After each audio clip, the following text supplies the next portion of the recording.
Bismillah ar-Rahman ar-Rahim, salam alaikum wa rahmatullahi ta'ala wa barakatuh. Où que vous soyez, qui que vous soyez, je m'excuse du désagrément qu'il y a eu au niveau du son. Je ne sais pas ce qui s'est passé. Le son n'a pas pris. Pourtant, comme d'habitude, peut-être que cet enregistrement n'aurait pas dû être et il ne le sera pas. Voilà, donc vous n'avez rien raté. Aujourd'hui, je vais vous parler de quelque chose que vous ne connaissez pas peut-être. Ce sont des choses qui arrivent au temps du prophète, alayhi salatu salam, qui nous sont arrivés, mais que les anciens n'ont pas mis à jour. Pourquoi? Parce que le prophète, alayhi salatu salam, il a dit, moi je n'oublie pas. Je n'oublie pas.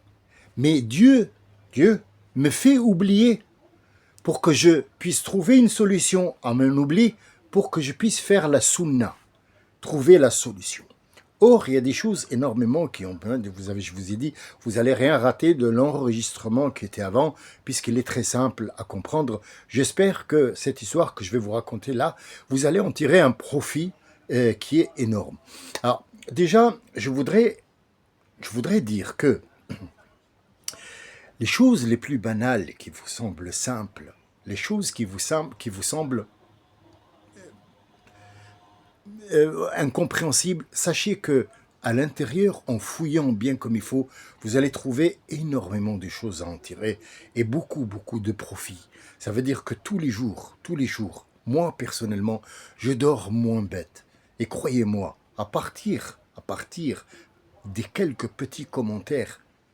Parfois, il y a des gens qui mettent un tout petit commentaire parce qu'il n'a rien à dire, il ne sait pas, il ne le savait pas. Il y a deux solutions.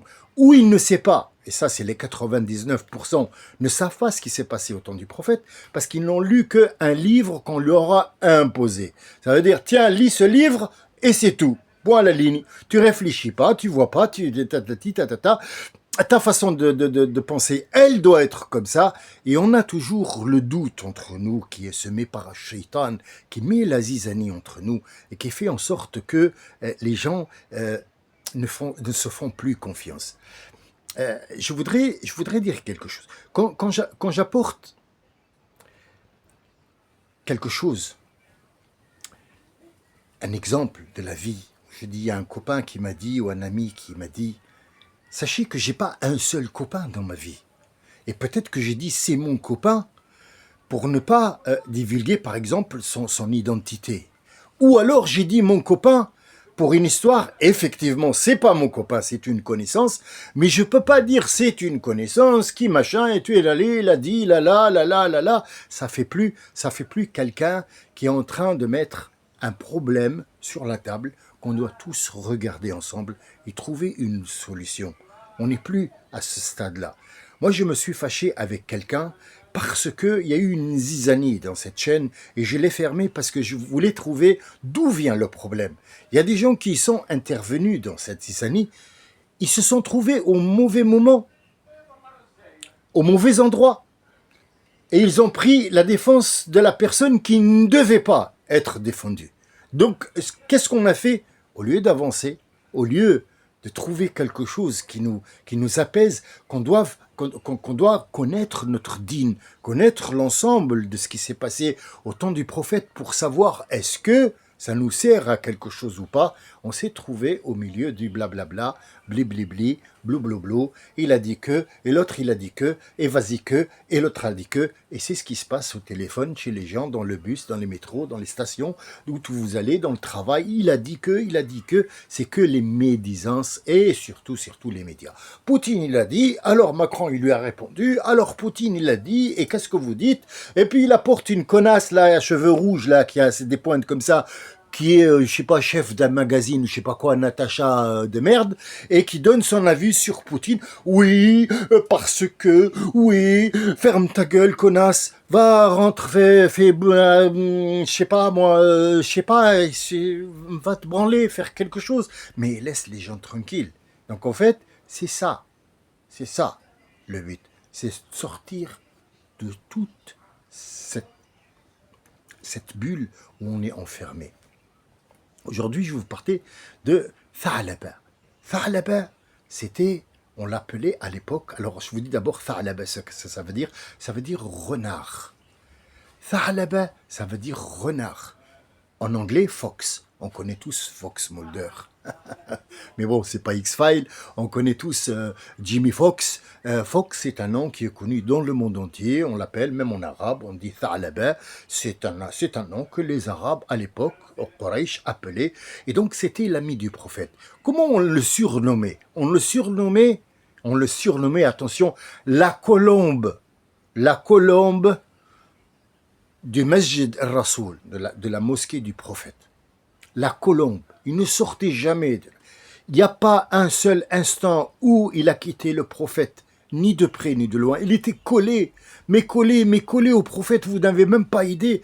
Il avait une voix toute petite. Et le prophète, à peine il sortait, parce que sa maison donnait sur la mosquée, bien sûr. La porte de sa maison donnait sur la mosquée. Donc il ne sortait que pour la mosquée, ou alors très rarement il sortait pour voir, ou alors aller dans je sais pas moi, si vous voulez, une bataille ou quoi que ce soit. Il n'en a pas fait énormément, mais sachez que le prophète, sa porte ouvrait. C'est pour ça qu'on l'appelle Masjid al-Rasoul à Médine. C'est là, c'était la maison. Là, ce que vous voyez en marbre maintenant, avec des trucs machin, c'était une toute maisonnette avec plusieurs chambres où il y avait ces femmes. Bien. Pour l'histoire des femmes, le prophète n'est pas un obsédé sexuel ou quelqu'un qui a eu le privilège d'avoir des femmes, non. Chaque femme qu'il a épousée, c'est-à-dire chaque femme qu'il a épousée représente une sorte dans la société, une sorte de femme dans la société. Donc il a épousé par exemple Marie la Copte. Il y a des gens qui vont épouser des Coptes en Égypte, il y a des gens qui vont épouser des chrétiennes en France ou dans n'importe quel pays, il y a des gens qui vont épouser des juifs, il y a des gens qui vont épouser... Donc Safiya, c'était une juive, Maria, c'était la Copte, Aïcha, c'était la jeune, la plus jeune, on l'a même dit, ah ben c'est un pédophile, mais il a jamais touché. Aïcha, quand il a épousé, elle avait 12 ans déjà, et il a pas touché jusqu'à ce qu'elle ait eu ses premières règles à 14 ans. Donc peut-être vous me dites que oui, madame, je sais pas quoi. Faut arrêter, c'est un prophète. Il a épousé une femme qui est plus vieille que lui, 20 ans. Mais aujourd'hui, c'est pas cette histoire-là. Et je défendrai le prophète jusqu'à ma mort parce que ce que vous dites sur lui n'est pas bien. Mais regardez le prophète, qu'est-ce qu'il a eu ordre de faire et qu'est-ce que cette histoire va nous rapporter. Inch'Allah, je refais les mêmes gestes, les mêmes paroles que j'ai dit tout à l'heure, peut-être qu'il y a un petit point d'humour qui est parti à gauche ou à droite, qui ne sera pas la même, bien sûr, parce que j'enregistre pas, moi, je suis pas, c'est pas un truc où je vais réviser et mettre en ligne. Non, je suis direct, spontané, comme je suis. Vous voulez m'accepter comme ça, acceptez-moi. Vous voulez pas m'accepter comme ça, vous ne m'acceptez pas. Point à la ligne. Fox a demandé au prophète, il lui a dit, ya Rasulallah, je suis très pauvre. Je voudrais juste vivre un jour riche. Il lui a dit, Tha'laba, t'es avec moi. Regarde, t'es avec moi, où je vais, t'es avec moi. Et crois-moi, après la mort, tu habiteras avec moi dans le même paradis où moi je vais. Parce que moi, je vais pas au paradis comme tout le monde. Je vais dans le Firdaus. Il n'y a pas plus près de la lumière d'Allah. Ça veut dire il est au plus près de la lumière et de la présence d'Allah Azza wa Jal. Le prophète, c'est son habitat. Et Marie sera l'une de ses femmes. Marie, oui. Marie la Sainte sera l'une de ses femmes. Reste avec moi. Tu seras avec moi au paradis. C'est bien d'être pauvre. Je dis à Rasulallah, je voudrais juste une journée, une seule journée. Si tu demandes à Dieu, toi en tant que Mohammed et prophète, et le meilleur, et l'amour de Dieu, tout l'amour de Dieu, il a mis en toi. Et si tu lui demandes pour moi, il interviendra. Je sais que Dieu n'aime pas l'intervention de quelqu'un d'autre, mais toi, c'est pas pareil. Tu es Mohammed. Cette vie, elle a été créée pour toi. Ce monde, il a été créé pour toi. Allah, il a vu dans sa création une lumière. Il a dit, pour cette petite lumière, je sais qui c'est, je sais pourquoi, je vais créer ce monde pour que cette lumière-là existe dans ce monde. Ce sera Mohammed ibn Abdullah. Il était au courant, le prophète. il était au courant de ce qu'allait faire Fox, parce que c'est Dieu qui l'a renseigné, et il lui a dit, avec mon accord et avec mon autorisation, intervient en son faveur. Il est intervenu, le lendemain il est venu, Tha'laba, il était tout content. Ah ya Rasulallah, je sais pas, il y a quelqu'un qui m'a donné 2 vaches, 2 brebis, 2 chèvres, et puis j'ai une chamelle et 2 poules. Je me sens... j'ai jamais possédé rien de... Ah, il lui a dit, Tha'laba, tu as goûté. Maintenant, laisse tomber, va les vendre ou les donner à quelqu'un. Ou donne-les aux musulmans qui n'ont pas mangé, qu'ils puissent les égorger et les manger. Tu feras plus de points et tu seras avec moi au paradis. Il dit, ya Rasulallah, laisse-moi juste encore en profiter un petit peu. Donc la première fois, c'était une journée. Et tant que tu donnes, hein, tant que tu donnes, tant on te demande, et tant on va couper le bras, et tant on va te couper la tête, et tant on va te bouffer. Et c'est ça la vie. C'est ça le fait d'avoir et de vouloir toujours en vouloir plus et plus et plus. Donc c'est pas vraiment le but, mais attendez l'histoire jusqu'à la fin. Vous allez être un petit peu déçus de ce monde matériel. Tha'laba n'est pas venu à une prière. C'est très dommage. Et c'est très impressionnant. Parce que le prophète, il se retourne, il a dit, où est Fox? On lui dit, à Rasulallah, on ne l'a pas vu aujourd'hui. Le soir, il est venu faire la prière. Fox, c'était où? Il a dit, à Rasulallah, il fallait juste que je les mette à l'abri parce que j'ai eu une portée de brebis, j'ai eu une portée, la chamelle a mis bas, les vaches ont mis bas, ils ont beaucoup de lait, il fallait que je les traite parce que il fallait, et les poules, il y a eu beaucoup d'œufs, il fallait que je ramasse les œufs, je suis allé au marché pour les vendre et malheureusement, j'ai failli à ma prière. J'espère que ça ira bien. Le prophète était sûr que le lendemain, Fox n'allait plus revenir. Il a passé une semaine, il n'est pas venu. Fox, il est où? On ne sait pas. Fox, il est où? On ne sait pas. On ne l'a pas vu. On l'a vu passer avec des troupeaux. Et tous les jours, le troupeau augmente, on ne sait pas comment. Il a dû quitter la ville. Parce que le troupeau grandissait, il lui fallait un terrain. Donc il est allé un petit peu dans les pâturages pour chercher d'autres pâturages un peu plus sophistiqués pour que tout son troupeau puisse manger, les poules, les machins, tout ça. Donc il savait plus où donner de la tête. Il venait une fois tous les vendredis. Il a dit à Rasulallah, il y a trop de bêtes, trop de trucs, je peux plus. Il y a Tha'laba, vends et arrête et reviens vers moi, s'il te plaît. Il a dit, ya Rasulallah, laisse-moi encore profiter. J'étais toute ma vie pauvre et du moment que Dieu m'a donné, je veux juste en profiter. Et du coup, il n'est plus jamais revenu. Est venue la fin de l'année où le prophète, alayhi salatu salam, devait absolument rassembler l'argent de la zakat pour faire tourner la société musulmane qui était à l'époque à Quraysh, parce qu'il n'y avait plus tout ce commerce. Donc il fallait que les riches donnent aux pauvres juste un petit peu. Si tu as 1000, tu donnes 2,5. Donc si tu as 1000 brebis, tu donnes 2 brebis et demi. On ne va pas couper une brebis en demi, mais si tu peux donner 3, tu as le droit de donner 3, ou 2 brebis, ça suffit, pourvu que l'argent tourne et pourvu que les autres ont quelque chose. Qui a envoyé un émissaire à Tha'laba qui s'est implanté, qui a des ouvriers à gauche et à droite, il ne sait plus où donner de la tête, des machins, de l'argent, ça lui a fait tourner la tête. Et donc, il va lui envoyer pas n'importe qui, Abu Bakr, c'est-à-dire. Abu Bakr, ce n'est pas n'importe qui. Abu Bakr, on ne lui refuse rien, c'est l'ami du prophète, et c'est celui qui va rentrer avec lui pas à pas. C'est la première personne que Dieu lui a dit, Ya Abu Bakr, choisis n'importe quelle porte des 8 portes du paradis et tu rentres. Ne croyez pas que c'est une porte en bois ou c'est une porte ronde. Non, on dit porte parce que c'est une entrée, donc c'est une porte. Choisis n'importe quel endroit, Ya Abu Bakr.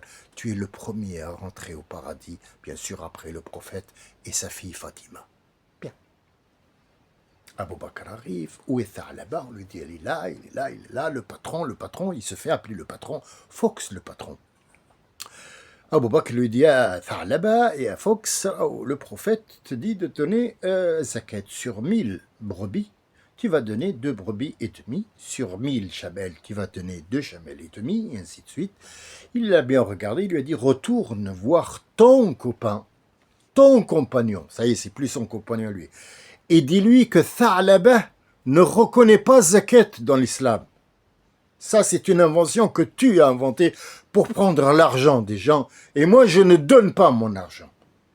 Abu Bakr, il est rentré, il a dit ça au prophète, le prophète, il a souri, il n'a rien dit du tout, puisque c'était dans le projet d'Allah. Tha'laba doit être un exemple pour tout le monde. Pour tout le monde. C'est un exemple. Vous allez voir, vous allez apprendre énormément de ce que fait Tha'laba pour que vous sachiez que ce monde-là, à fur et à mesure que vous demandez, à fur et à mesure que vos demandes augmentent, et à fur et à mesure que les demandes augmentent, vous n'avez plus qu'un seul trajet, c'est devenir de plus en plus riche. Alors restez comme vous êtes bien. Le bonheur, c'est pas l'argent, mais l'argent contribue au mouvement. Et même si avec de l'argent on achète tout, comme je vous ai dit l'autre fois, c'est juste une satisfaction et ce n'est pas un bonheur. Le bonheur, c'est de ne pas avoir cet argent-là, mais de nos jours, pour aller faire les courses, on nous a imposé d'avoir de l'argent. Sachez que jusqu'à aujourd'hui, alhamdoulilah rabbil alamin, mais vous n'avez même pas aidé ce que je m'en fous des sous. J'ai eu un problème dans ma vie une fois. J'ai brûlé pour 300 000 euros de tableaux que j'ai faits. Ils étaient sous commande. Je les ai brûlés parce que quelqu'un m'a dit « Tu rassembles de l'argent. » Je l'ai brûlé cet argent. Est-ce que ça a changé quelque chose dans ma vie? Non. Mes enfants à l'époque, ils m'ont pris pour quelqu'un qui était fou. Même mon ex à l'époque, allemande, elle a appelé les pompiers, elle leur a dit, il est devenu fou. Il est devenu fou. Pour eux, brûler de l'argent, c'est devenir fou. Or, ce n'était pas ça. C'était, il fallait que je m'en débarrasse pour me retrouver moi et non pas continuer dans cet argent-là. La nuit lui a porté conseil. Tha'laba s'est rendu compte qu'il a fait une grosse erreur. D'abord, il n'a plus reconnu le prophète. Deuxièmement, il l'a menacé. Troisièmement, il l'a nié. Quatrièmement, il a dit des choses qui étaient fausses sur le prophète, comme quoi c'était le prophète qui prenait l'argent des gens. Il a oublié. Tha'laba a oublié. C'est pour ça qu'on l'appelle Al-Insan. En arabe, Al-Insan, c'est celui qui oublie. Mais Allah, il a créé Al-Bashar. Sachez que nous, notre genre à nous, c'est pas Insan. Insan, c'est l'appellation. C'est une appellation. Comme Ash-Shaytan, c'est une appellation. Il est hors la loi. Son nom, c'est quoi? C'est Iblis. Et l'être humain, c'est Al-Bashar. Basharun, ce n'est pas Insan. Basharun, nous sommes Bashar et nous ne sommes pas Insan. Mais l'appellation Insan, parce qu'il a oublié. Summiya Insan, parce qu'il oublie. Il a été appelé Insan parce que ça vient du Nisyan, ça veut dire l'oubli. Et Tha'laba, il a oublié. Et le matin, quand il s'est réveillé avec une très très grande... Là. Il a descendu un petit peu de bétail. Et il a dit à quelqu'un, je ne peux pas regarder le prophète en face tellement j'ai honte de ce que j'ai fait. Va lui amener tous ses bétails et tu lui dis que Tha'laba demande des excuses parce qu'il s'est trompé hier. Le prophète, il lui a dit, retourne avec ce que tu viens d'apporter. Donnez-lui encore deux brebis. Tu lui diras que c'est le prophète qui te les a donnés parce qu'il les a pris à d'autres. Il te les a donnés à toi. En fait, il l'a déshonoré. Il l'a complètement mis KO, complètement. Donc, il s'est fait oublier pendant un certain temps. La mort du prophète s'est approchée. Il est mort, le prophète, alayhi salatu wassalam. Et Abu Bakr a pris la suite. Tha'laba descend avec énormément de bêtes. Et il est allé voir Abu Bakr. Il lui dit, Abu Bakr, j'apporte tout ça pour me faire excuser parce que j'ai commis tel et tel. Et j'ai pas eu le courage d'aller voir le prophète en face et lui dire, il lui a dit à Tha'laba, tu as une demi-journée pour retourner d'où tu viens avec ton bétail. Ce n'est pas Abu Bakr qui va accepter quelque chose que le prophète Mohammed sallallahu alayhi wa sallam a refusé. Alors tu as une demi-journée pour dégager toi et ton bétail. Il est parti la queue entre les jambes Et il a compris que c'était grave pour lui. Donc, Abu Bakr est mort, est venu Omar. Omar n'est pas connu pour sa tendresse. Omar est quelqu'un de très, très, très... Il s'appelait le Farouk. Ça veut dire c'est oui ou c'est non. C'est noir ou blanc. Il n'y a pas entre. Avec lui, il n'y a pas entre. Ou tu le chemin, ou alors je te coupe en deux. Il n'y a pas. Et c'était une période où il fallait rassembler ces gens-là et les mettre dans la droiture. Vous savez, je vous ai parlé une fois de la mise en place des califes par le prophète sans le dire. C'est une façon cachée de dire voilà comment ça va se passer. Les prophètes, les musulmans vont perdre le prophète. Donc ils vont pleurer, il y a des gens qui vont partir, il y a des gens qui vont plus croire parce que le prophète est mort. Pour eux, il doit pas mourir. Il y a des gens ils s'appellent Ridda, c'est-à-dire ils vont revenir à leur religion d'avant. Il y a des gens, qu'est-ce qu'il leur fallait? Il leur fallait quelqu'un de tendre. Quelqu'un de très tendre comme Abu Bakr, c'est-à-dire qui était très tendre avec les gens. Mais il a quand même levé l'épée. Il a dit, Wallah, je le jure, sur Muhammad et son Dieu et notre Dieu qu'il a créé, où je les fais revenir et je redemande zakat, parce qu'ils ont dit, nous on donne plus zakat, c'est fini. Ils ont fait comme ça là-bas, on ne donne plus zakat. Mais Abu Bakr les a rassemblés, il a refait remettre la zakat en place. Et qu'est-ce qu'il faut après? Quand on a caressé, c'est bon, ça y est, maintenant, allez, on a fini de pleurer, c'est bon, allez, on revient. Qu'est-ce qu'il faut maintenant? Il faut quelqu'un qui dit, hé, stop! Et c'était Omar qui devait faire ça. Tha'laba descend avec tout son troupeau. Il lui dit, ya Amir al-Mu'minin, je te donne tout mon troupeau. Mais accepte-moi, s'il te plaît, j'ai fait une connerie. Et je me suis repenti. Il lui a dit, Omar, ya Fox, écoute-moi bien ce que je vais te dire, ya Fox. Si Abu Bakr t'a donné une demi-journée, moi je te donne 1 heure pour disparaître de Médine et de dégager dans ta montagne là-bas avec tout ton bétail. C'est pas Omar qui va accepter quelque chose que Abu Bakr a refusé, que le prophète a refusé, qu'Allah a refusé. Tu as 1 heure pour disparaître, sinon je te coupe la tête. Il est parti. Il n'est plus jamais revenu. Il est revenu après voir Uthman ibn Affan, qui, avant qu'il savait que Tha'laba allait venir, il lui a envoyé un émissaire, il lui a dit à Tha'laba, ne descends pas avec ton troupeau, parce que c'est pas Uthman qui va désobéir aux 2 califes avant lui et au prophète, ne descends pas, ne viens pas, je n'accepte rien de toi. Tu donneras ça à Allah quand tu le verras après la mort. Et il a fait la même chose avec Ali. Ali lui a envoyé un émissaire avant même que l'année prochaine vienne. Il lui a dit, ya Tha'laba, n'essaye même pas de m'envoyer un émissaire, n'essaye même pas de me parler ou de me dire que tu as été repentir. Ça m'intéresse pas. Tu verras ça avec Allah quand tu mourras et son prophète qui t'attend là-bas, puisque tu as dit que c'était plus ton compagnon. Donc c'est à toi de voir ton problème, c'est pas à moi de voir le problème. Tha'laba est mort comme un chien au milieu de ses brebis. Il savait plus où donner de la tête. Les brebis, ils ont tellement ils sont tellement augmentés, les chamelles, ils ont tellement augmenté, les vaches, qu'il est mort. Il est mort dans les déjections de ces vaches et les déjections de ces chameaux. Il est mort comme un chien. Ça, c'est Tha'laba Fox, le compagnon du prophète, alayhi salatu salam. Est-ce qu'on peut en tirer une histoire? Est-ce que les gens connaissent cette histoire? Est-ce qu'ils lui ont caché? Parce que là, on se retrouve comme Tha'laba tous. On est en train de demander plus, jusqu'à dévier de la route. Et c'est ce qui était arrivé. Et c'est la fin. Et là, maintenant, je vous dis, l'argent ne fait pas le bonheur. Tha'laba est mort comme un chien dans les excréments de ses bêtes et il a été en enfer pour l'éternité. Est-ce que on va en tirer une leçon? Je ne sais pas. Mais moi, je ne fais que relater des faits qui existent et peut-être que ces histoires-là ont été effacées. J'essaierai à chaque fois de vous apporter, de vous illuminer avec quelques informations que j'ai. Ne me prenez pas, s'il vous plaît, pour un imam ou un professeur. J'ai peut-être plus d'informations que vous, mais vous êtes quand même mieux que moi. Pourquoi? Le Rasoul alayhi salam dit, celui qui écoute a 20 points, et celui qui parle, on n'a que 10. Les sahaba, ils ont dit, Rasulallah, comment ça?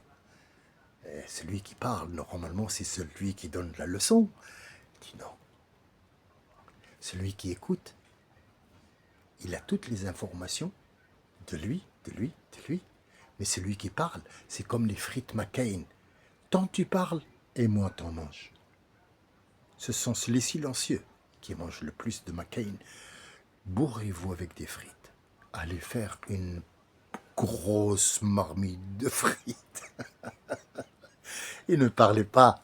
Mangez et ne parlez pas. Ne faites pas comme moi, je parle, mais je mange pas, c'est les autres qui mangent. Et j'en suis content, j'en suis très fier. Je suis désolé pour l'incident du son, mais je pense savoir d'où il vient.